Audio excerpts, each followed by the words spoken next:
దేశంలోని సంపన్న సీఎంలలో ఒకరిగా జీవించినంత కాలం విలాసవంతమైన ఆడంబర జీవితాన్ని గడిపిన తమిళనాడు మాజీ సీఎం జయలలిత ఆస్తుల చిట్టా వివరాల కథనాలు ఎప్పుడు తెరపైకి వచ్చినా ఆసక్తికరంగానే నిలుస్తుంటాయి. తాజాగా జయలలితకు చెందిన 4,000 కోట్ల ఆస్తులు తమిళనాడు ప్రభుత్వానికి చేరాయి.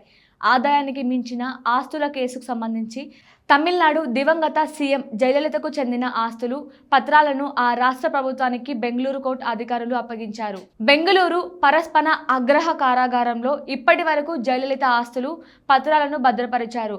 10,000 చీరలు, 750 జతల పాదరక్షలు, 27 కిలోల బంగారం, వజ్రాభరణాలు, రత్నాలు, 601 కిలోల వెండి వస్తువులు, 1,672 ఎకరాల వ్యవసాయ భూముల పత్రాలు, నివాసాలకు సంబంధించిన దస్తావేజులు, 7,376 పుస్తకాల తదితరాలను తీసుకువెళ్లేందుకు భారీ భద్రతతో అధికారులు 6 ట్రక్కు పెట్టెలను తీసుకువచ్చారు. చక్రవర్తుల ఖజానాను తలపించేలా ఉన్న జయలలిత ఆస్తుల వివరాలు చూసి జనం విస్తుపోతున్నారు. జప్తు చేసుకున్న సమయంలో ఈ ఆస్తుల విలువ 913.14 కోట్లుగా అధికారులు మదింపు చేయగా అది నేడు కనీసం 4,000 కోట్లుగా ఉండొచ్చని అనధికారంగా తెలుపుతున్నారు.